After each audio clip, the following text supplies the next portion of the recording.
Poolisiin Keeniyaa Operaashinii Qindaa'aa Waraana Bilisummaa Oromoo irratti geggeesseen dahoo garichaa hedduu barbadeessuu ifa godhee jira.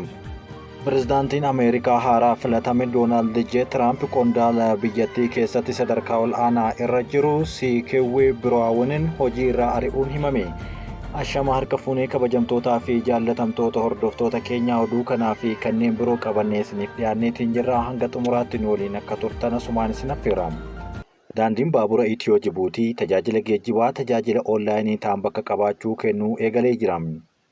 Daandiin baaburaa Itiyoo Jibuutii tajaajila geejjibaa uummataa tajaajila onlaayiniin bakka qabaachuu kennuu eegalee kan jiruu fi gara fuulduraattis cimsee kan itti fufu ta'uu ifa godheera.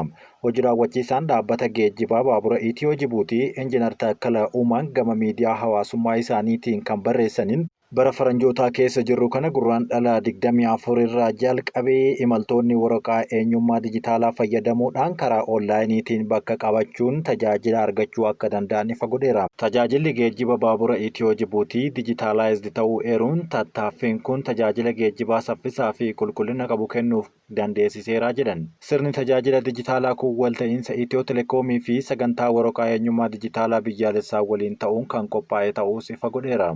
Itoophiyaa fi Ingiliz hariiroo gamlamee qaban cimsuun walii galtee isaanii mallatteessan. Ministeerri dhimma alaa Dr. Geediyoon Ximaatiyoos waltajjii marii ministeerota biyyoota garee 20 Afrikaa kibbaa Johannesburgitti geggeeffamaa jiruun cinatti gita isaanii Ingiliz Deevid Leemii waliin mari'ataniiru. Marii isaaniitiin faayidaa waloo biyyoota lamaanii fi dhimmoota biyyaalessaa naannawaa fi idil-addunyaa irratti marii bal'aa akka taasisanis ni hima. Dr. Geediyoon Ximaatiyoos hariiroo waggoota dheeraa biyyoota lamaan gidduu ture gara sadarkaa ol aanaatti ceesisuudhaaf Itoophiyaan qophii hunda gochaa akka jiru kaasaniiru. Abbootiin qabeenyaa Ingiliz carraawwan investimentii fi daldala Itoophiyaan qabdu irratti akka hirmaataniif carraan bal'aan jiraachuu ragaa ministeera dhimma alaa irraa argame ni mul'isa. Godina Booranaa aanaalee fi gandoonni baay'een guutumatti tajaajila neetwoorkii bilbilaa, bishaan dhugaatii fi ibsaa hin qaban jechuun bulchaan itti aanaan godina Booranaa obbo Bariisoo Gannoo himan. Godinni Booranaa aanaalee 10 bulchiinsa magaalaa tokko gandoota 174 fi baay'ina uummataa gara miiliyoona 1.3 siqu qaba.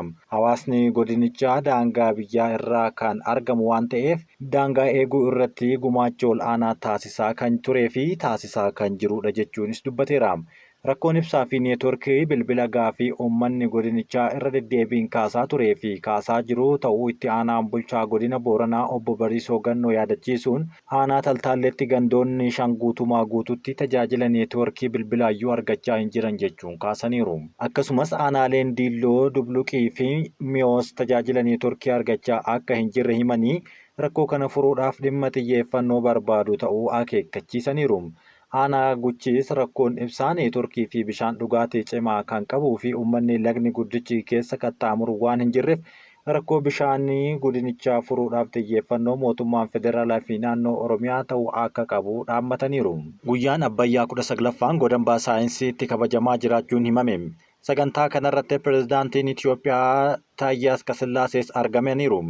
Biyyoonni bishaan Abbayyaa hojiiwwan walitti bu'iinsa hiikuu fi tumsa cimsan irratti akka xiyyeeffatan pireezidaantichi dhaamaniiru. Pireezidaanti Taayyeen abbaan mallattoo abdii fi tokkummaa ta'uu kan himan yommuu ta'u itti gaafatamaa waloo ta'uun tumsa cimaa barbaachisa jechuunis kaasaniiru. Hidhi haaromsa guddichi Itoophiyaa sababa jijjiirama qilleensaa biyyoota qarqara lagaa jiran keessatti lolaa uumuu akka hir'isu pireezidaantichi kaasanii ministeerri bishaanii fi inerjii Dr. Habtaamuu Ittafaa biyyoonni bishaan Abbayyaa jijjiirama qilleensaa fi tumsaa irratti akka hojjetan waamicha dhiyeessuun yaada Taayyee Asqasillaaseetti dabalaniiru. Sodaa kana qolachuuf Itoophiyaan ashaaraa magariisaa hojiirra oolchaa akka jirtu yaadachiisuun guyyaan Abbayyaa Finfinneetti kabajamaa jiru kun guyyaa boruu daawwannaa hidha haaromsaa guddicha Itoophiyaa taasisuun ni xumurama jechuunis kaasaniiru. Poolisiin Keeniyaa Operaashinii Waraana Bilisummaa Oromoo irratti geggeesseen dahoo garichaa hedduu barbadeessuu ifa godhe.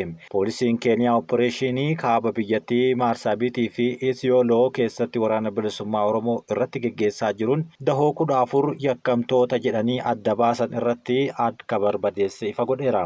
Tajaajilli poolisii biyyaalessa Keeniyaa Operaashinii maqaa Ondo'aa Jaangilii jechuun gurraandhala 3 bara 2025 jalqabeen Buufata yookaan dahoo adda addaa 14 barbadeessuun meeshaa waraanaa adda addaas argachuu ifa godheera. Ibsa baaseen neetworkii yakkamtootaa haftee waraana bilisummaa Oromoo geggeeffaman irratti operaashinii geggeessinii dahoo isaanii mancaasuun namoota dhuunfaa garichatti hidhata qabanis to'annoo jala oolchineerra jechuun baasaniiru. Meeshaalee waraanaa adda addaa $10 Ameerikaa sobaa fi birrii Itiyoophiyaa konkolaattota bishaan deddeebisuu fi dogdoqqee 9 konkolaattota 2 kaanaabisii kiloogiraama 200 soolaarii anniisaa kennuu jenereetaroota hogbarruu Oromoo adda addaa fi barreeffamoota piroopogaandaa garichi itti fayyadamaa ture to'anneerra jechuun ajajoonni warri Keeniyaa kun ifa godhaniiru. Namoonni dhuunfaa garee kanatti hidhata qabaachuun shakkaman to'annoo jala ooluun mana murtiitti dhihaachuuf akka jiranis poolisiin Keeniyaa dubbateera. Dabalataan operaashinii geggeeffamaa ture kanaan daddabarsi nama seeraan alaa albuuda baasuu namoota nagahaa ukkaamsuun maallaqa itti gaafachuu qolachuu dandeenyeerra jechuunis kaaseera. Miidhama uummata daangaa Keeniyaa fi Itiyoophiyaa irra jiraatu osoo hin himatin turetti xumura goona jechuunis kaasaniiru. Tajaajilli poolisii biyyaalessaa Keeniyaa lubbuu fi qabeenya namoota nagahaa tiksuu fi yakka karaa kamiyyuu raawwachuu danda'u irratti dhaabsisuudhaaf yoomiyyuu of duubatti hin deebinu jechuunis dhaadateera. Poolisiin biyyaalessaa Keeniyaa hidhattoota waraana bilisummaa Oromoo gama kaaba biyyattii keessa socho'an jedhe irratti dhihoo kana operaashinii geggeessee jira. Kun erga pirezidaantiin Wiiliyaam Ruutoo hawaasa Booranaa biratti deeggarsa guddaa qaban aangootti bahanii yeroo jalqabaatiif kan taasifamedha. Kaayyoon isaas yakkamtoota operaashinii seeraan alaa geggeessuun nageenya biyyaalessaa Keeniyaaf yaaddoo cimaa ta'an kan of keessaa baasnudha jechuunis dubbatan. Kanaanis meeshaa waraanaa, meeshaalee qunnamtii, qoricha sammuu namaa hadoochuu fi kanneen biraa to'achuun ibsaniin nama qindeessaadha jedhee dabalatee garee kana keessa namoota hedduu akka to'ates ifa godheera.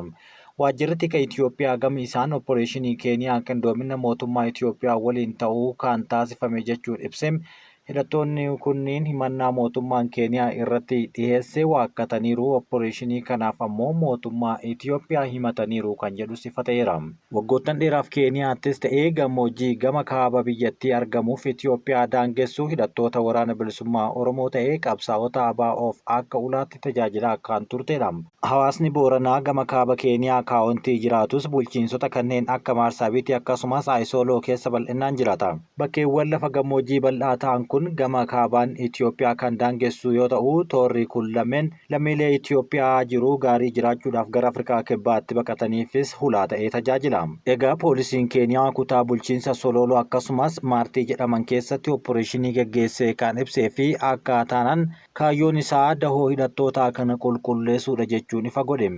Maqaan duula kanaas Ondo'aa Jaangilii jechuunis yakkamtoota baasuu jechuun kan hiikamudha. Gorsaan olaanaan ajaja waraana bilisummaa Oromoo obbo Jireenyaa Guddataa mooraa yookaan kaampii dhaabbataa naannawa sanaa kan hin qabne jechuun kaasaniin Keeniyaa keessa jiraachuufuu fedhii hin qabnu jechuun dubbataniiru. Garuu daangaa sirrii sararame waan hin jirreef namni kamiyyuu gamaa gamanaan wal keessa kan deemuu fi waraanni bilisummaa Oromoos haaluma kanaan achi keessa socho'a malee achi keessaa mandhee akka hin qabne ifa godhaniiru. Akka hidhattoonni jedhanitti miseensonni isaanii 95 ol daangaa Keeniyaa irraa fagaatanii Oromiyaa keessa akka socho'an himuun 500 gad ammoo naannoo daangaa Keeniyaatti dhihaatu akka jiraatanis ifa godhaniiru. Erga waggoota hedduu asiitii bara kana bara xiyyaarri hedduun itti garagaluun lubbuun namootaa fi qabeenyaa gaaga'ame ta'uun galmaahaatti jira. Miidiyaa hawaasaa irratti namoota balaa xiyyaaraa akka carraa jala miliqan viidiyoo yommuu qoodanis kan mul'atudha. Xiyyaarri dhiheenya kana Ameerikaa keessatti yeroo 3 ol garagalee lubbuun namoota hedduus miidhameera. Ministeerri geejjibaa Ameerikaa Shoon Daafin gaafiif deebii CBS waliin taasisaniin sodaa jiru tasgabbeessuuf yaalaniiru. Balaan qilleensaa dhiheenya kana Ameerikaa mudate baay'ee adda kan ta'ee fi daawwattootaafis ifa godhaniiru. Deebiinsaa kunis erga taateewwan ciccimoon hedduun darbeen booda amajjii keessa xiyyaarri imaltootaa fi helikooптara waraanaa qilleensa irratti walitti bu'ee Washington DC keessatti kufuun lubbuun namoota 67 hundiyyuu kan dhumate ni yaadatama. Xiyyaarri Kanaadaa Torontootti kufee garagalees toora intarneetii irratti baay'ee kan qoodamee fi sodaa jiru daran kan hammeessedha. Dhimmicha irratti qorannoon daangeffamaa ta'us qorannoon dhiheenya kana Associated Press dhiheesse akka agarsiisutti garuu balaan xiyyaaraa kana hordofee namootni gara Ameerikaatti balali'uu sodaataa jiru jechuun dubbateera. Garuu US fi addunyaa guutuutti ragaa xiinxalluun waggoota kurnan lamaan darban keessatti balaa qilleensaa gadi bu'aa akka jiru kan agarsiisuu fi garuu dhiheenya kana keessatti ammoo balaan xiyyaaraa keessattuu gara biyyoota guddatan jedhamanii keessatti hedduu mul'ataara. US keessatti hanga dhuma baatii amajjii bara 2025 kana keessatti qofam lakkoofsi balaa xiyyaaraa boordii nageenya geejjiba biyyaalessaatiin qindaa'eera. Ragaan kun akka agarsiisutti US keessatti bara 2005 hanga bara 2024tti baay'inni balalii baay'ee dabalus balaan xiyyaaraa qilleensaan akka waliigalaatti gadi bu'aa ta'ee galmaa'ee ture.